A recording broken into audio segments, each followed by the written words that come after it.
All right, this court, having sentenced many individuals over the years, it is rarely does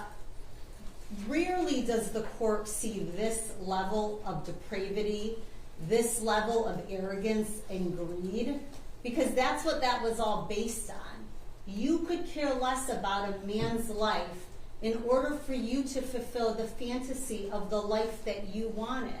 The white picket fence, the house. His life meant nothing to you. The idea that there is such a loss of humanity in your actions. You go to his home the evening before. He looks at you eye to eye, and he's kind. Most people would not be kind at 10 o'clock in the evening. That doesn't stop you. That just alters your plan to go back the next day. And you go back the next day with the intent to deceive and invade. And every single step you could have taken to change that at that point, when you walked in that house, every step on your way to that basement, on your way down with him, you could have said, okay, enough is enough. It's gone too far. But you couldn't, because it's a cowardice act, because that's exactly what you are. It is pathetic. Your actions are absolutely pathetic. You thought you came up with this brilliant plan. You boasted about it in messages that you had it all figured out. There's signs, there's timing. You got it all figured out. What you didn't realize was every single thing that you did, every little pathetic cowardice act that you did, led to a trail of evidence that ended up being copious amounts of evidence that led in very quick convictions with 2 separate juries. None of us know exactly what happened in the basement when you two went down. Obviously, we didn't have a video to be able to see it. We see the aftermath of what happens when you go down there.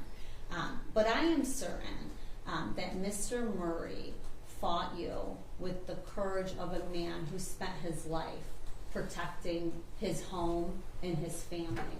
And I hope whatever those last words he said to you, or whatever that last moment that he looked at you, haunts you for the rest of your life. Because you see, one breath of Mr. Murray's life doesn't amount to 1 ounce of your dignity or worth. He was a loyal man. He was a hard-working man. How dare you?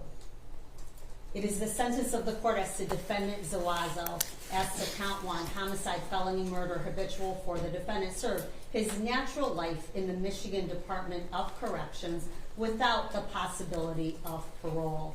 As to count 2 and 3, it's unlawful imprisonment as a habitual for. It is the sentence of the court. The defendant served 228 days to 80 years in the Michigan Department of Corrections with the 421 days of credit.